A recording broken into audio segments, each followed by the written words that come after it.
Hello friends, Vicky job study YouTube channel में आप सभी का स्वागत है। तो फ्रेंड्स, आज के इस वीडियो में हम लोग बिहार पुलिस का जो एग्ज़ाम होने वाला है उसका हम लोग जीके जीएस का प्रैक्टिस सेट 1 को करने वाले हैं। तो वीडियो के अंत तक बने रहिएगा। यदि चैनल पर नए हैं तो चैनल को सब्सक्राइब कर लीजिएगा और साथ ही बेल आइकन को प्रेस कर लीजिएगा ताकि जब भी चैनल पर कोई नया वीडियो आए इसकी जानकारी आपको सबसे पहले मिल सके। देखिए, बिहार पुलिस में कोई सिलेबस फिक्स नहीं होता है कि इस सब्जेक्ट से इतना प्रश्न पूछे जाएंगे।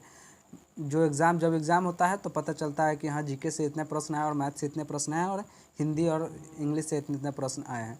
तो ये कोई फिक्स नहीं रहता है। तो चलिए, हम लोग इस वीडियो में हम लोग जीके जीएस के प्रैक्टिस सेट को कर लेते हैं। आप लोग ध्यान से कवर कीजिएगा प्रैक्टिस सेट को। तो चलिए हम लोग वीडियो को शुरू करते हैं।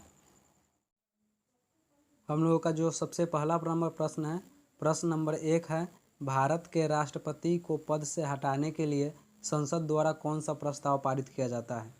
भारत के राष्ट्रपति को पद से हटाने के लिए संसद द्वारा कौन सा प्रस्ताव जो पारित किया जाता है। आपका ऑप्शन ए है कटौती प्रस्ताव, ऑप्शन बी है प्रतिबंध प्रस्ताव, ऑप्शन सी है अविश्वास प्रस्ताव या ऑप्शन डी है महाभियोग प्रस्ताव। जो भारत के राष्ट्रपति का पद से हटाने के लिए जो संसद द्वारा प्रस्ताव पारित किया जाता है वो ऑप्शन नंबर डी आपका राइट आंसर हो जाएगा। महाभियोग प्रस्ताव जो है आपका राइट आंसर हो जाएगा।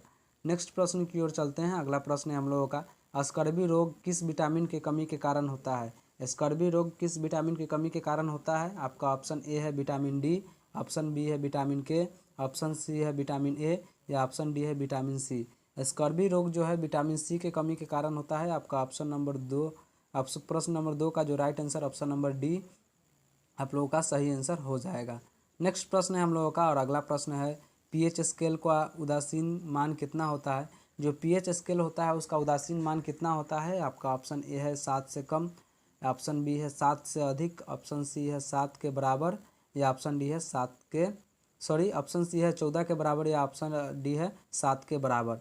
तो जो उदासीन मान होता है पीएच स्केल का वो 7 के बराबर होता है। आपका ऑप्शन नंबर डी आपका सही उत्तर हो जाएगा। देखिए, पीएच स्केल में जो 0 से लेकर और 14 तक जाता है, जिसमें 1 से 6 तक जो है अम्लीयता को दर्शाता है और 8 से लेकर 14 तक के बीच में क्षारीयता को दर्शाता है। बीच में जो 7 होता है वो उदासीन मान माना जाता है। आप लोग इसको नोट पॉइंट करके लिख लीजिएगा।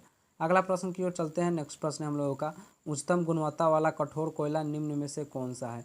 उच्चतम गुणवत्ता वाला कठोर कोयला निम्न में से कौन सा है। आपका ऑप्शन ए है lignite, option B anthracite, option C peat या ऑप्शन डी बिटूमिनस।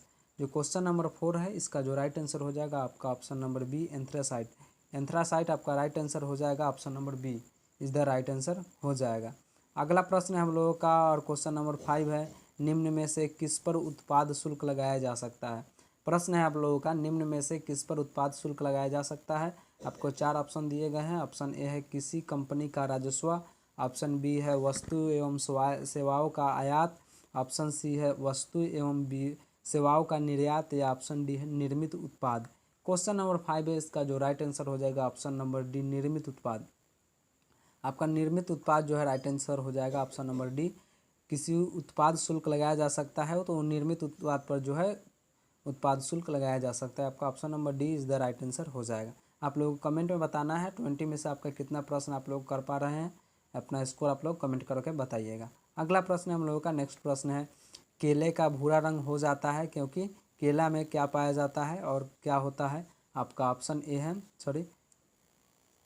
प्रश्न है आप लोगों का, केले का भूरा रंग हो जाता है क्योंकि इसमें क्या पाया जाता है। आपका ऑप्शन ए है बिस्फोटोनेटेनस, केले में एंजाइम के साथ प्रतिक्रिया करता है। ऑप्शन बी है एक एंजाइम इसमें शर्करा को स्टार्च में बदल देता है।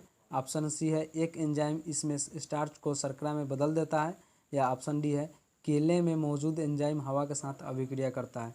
क्वेश्चन 6 है इसका जो राइट आंसर हो जाएगा आपका ऑप्शन नंबर डी, केले में मौजूद एंजाइम हवा के साथ मिलकर अभिक्रिया करता है। आपका ऑप्शन नंबर डी है आपका राइट आंसर हो जाएगा। नेक्स्ट प्रश्न है हम लोगों का, और अगला प्रश्न है, शेर शाह सूरी द्वारा जारी किया गया चांदी का सिक्का क्या कहलाता था। शेर शाह सूरी द्वारा चांदी का सिक्का जो चलाया गया था उसे क्या कहा जाता था। आपका ऑप्शन ए है टाका, ऑप्शन बी है दिनार, ऑप्शन सी है मोहर या ऑप्शन डी है रुपया। क्वेश्चन नंबर 7 है इसका जो राइट आंसर हो जाएगा आप लोगों का ऑप्शन नंबर डी रुपया। शेर शाह सूरी द्वारा जो सिक्का चलाया गया था उसको रुपया कहा जाता है। आपका option number D is the right answer हो जाएगा। नेक्स्ट प्रश्न है हम लोगों का, और अगला प्रश्न है, किस भारतीय राज्य में बांस की टपक सिंचाई व्यवस्था बहुत लंबे समय से प्रयोग में लाई जाती है। प्रश्न है आप लोगों का, किस भारतीय राज्य में यानी कि भारत के किस राज्य में बांस की टपक सिंचाई व्यवस्था बहुत लंबे समय से यानी बहुत दिनों से प्रयोग की जाती है? आपका ऑप्शन नंबर ए है मेघालय में, ऑप्शन नंबर बी है तेलंगाना में, ऑप्शन नंबर सी है छत्तीसगढ़ में, या ऑप्शन नंबर डी है महाराष्ट्र में। आपका प्रश्न नंबर 8 है जो इसका राइट आंसर आपका option number A Meghalaya. Meghalaya आप लोगों का राइट आंसर हो जाएगा। यहीं पे बांस की टपक सिंचाई बहुत लंबे अरसों से की जाती है। आपका option number A is the right answer हो जाएगा। नेक्स्ट प्रश्न है हम लोगों का और अगला प्रश्न है, पुरंदर की संधि किसके बीच हुई थी? पुरंदर की संधि किसके बीच हुई थी? आपका ऑप्शन ए है अफगान और पुर्तगाली के बीच में, ऑप्शन नंबर बी है मुगल और मराठा के बीच में, ऑप्शन सी है पूर्वी गंगा और चोल के बीच में, या ऑप्शन नंबर डी है बंगाल और राजपूतों के नवाब के बीच में।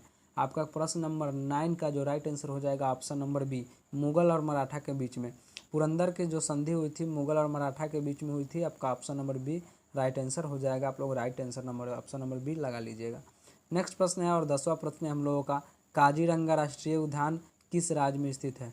काजीरंगा राष्ट्रीय उद्यान जो है भारत के किस राज्य में स्थित है? आपका ऑप्शन ए है बिहार, ऑप्शन बी है मध्य प्रदेश, ऑप्शन सी है असम, या ऑप्शन डी है राजस्थान।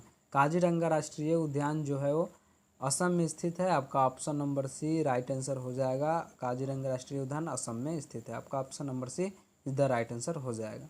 नेक्स्ट प्रश्न है हम लोगों का, India's export trends and prospects for self sustained growth नामक पुस्तक के लेखक कौन है? आपका ऑप्शन ए है अटल बिहारी वाजपेयी, ऑप्शन बी है मनमोहन सिंह, ऑप्शन सी है नरेंद्र मोदी, या ऑप्शन डी है शशि थरूर।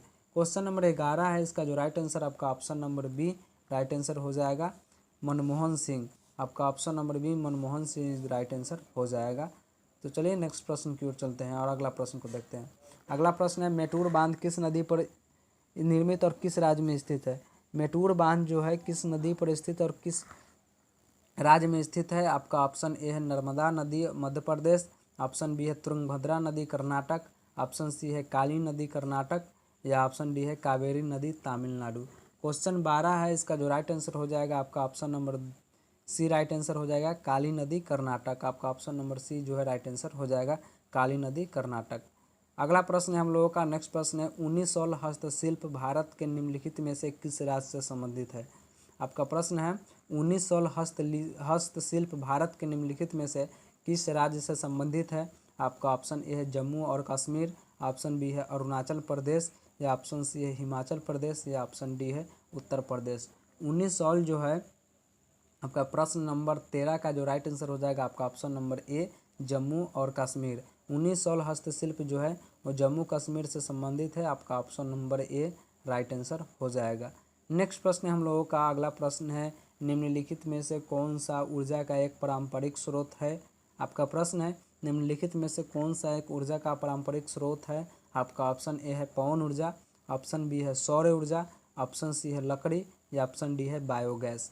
जो ऊर्जा का जो है पारंपरिक स्रोत है, प्रश्न नंबर 14 का जो राइट आंसर हो जाएगा आपका ऑप्शन नंबर सी लकड़ी। लकड़ी आप लोग का राइट आंसर हो जाएगा। आपका option number C is the right answer हो जाएगा। नेक्स्ट प्रश्न है हम लोगों का और अगला प्रश्न है, निम्न में से क्या मिट्टी को उपजाऊ बनाता है?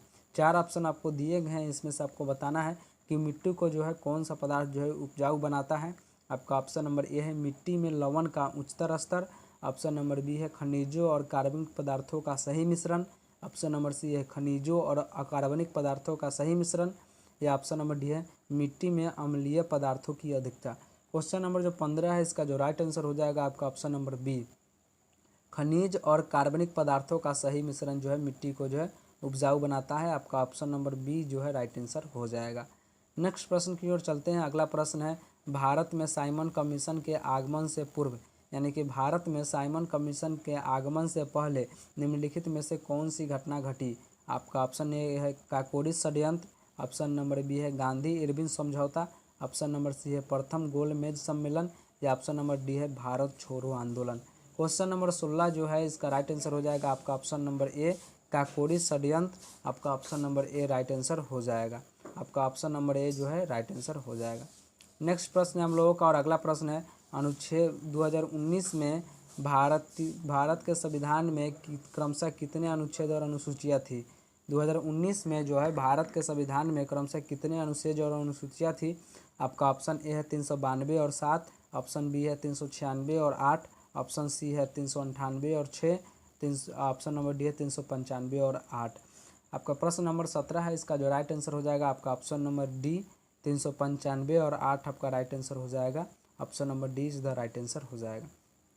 अगला प्रश्न है, प्रश्न नंबर 18 है, किसी कठोर वस्तु से टकराने पर घंटी जैसी ध्वनि उत्पन्न करने के धातुओं के गुण को डैश के नाम से जाना जाता है। आपका ऑप्शन नंबर ए है तन्यता, ऑप्शन नंबर बी है आघात वर्धनीयता, ऑप्शन नंबर सी है ध्वनात्मकता या ऑप्शन नंबर डी है अपारदर्शिता। क्वेश्चन नंबर 18 है, जो इसका राइट आंसर हो जाएगा आपका ऑप्शन नंबर सी ध्वनात्मकता जो है राइट आंसर हो जाएगा। आपका option number see the right answer हो जाएगा। अगला प्रश्न है और नेक्स्ट प्रश्न है, देवप्रयाग में भागीरथी डैश से मिलती है। देवप्रयाग में जो है भागीरथी नदी किस नदी से मिलती है। आपका ऑप्शन ए है अलकनंदा, ऑप्शन नंबर बी है घाघरा, ऑप्शन नंबर सी है मेघना या ऑप्शन नंबर डी है गंडक। देवप्रयाग में जो है भागीरथी और अलकनंदा का संगम होता है और अलकनंदा नदी आके मिलती है। आपका option number A right answer हो जाएगा। अगला प्रश्न है और नेक्स्ट प्रश्न है और आज हम लोग का आज का लास्ट प्रश्न है, कंधार के द्विभाषी शैल शिलालेख के किन दो शासकों में लिखे गए हैं। आपका कंधार के द्विभाषी शैल शिलालेख किन दो भाषाओं में लिखे गए हैं।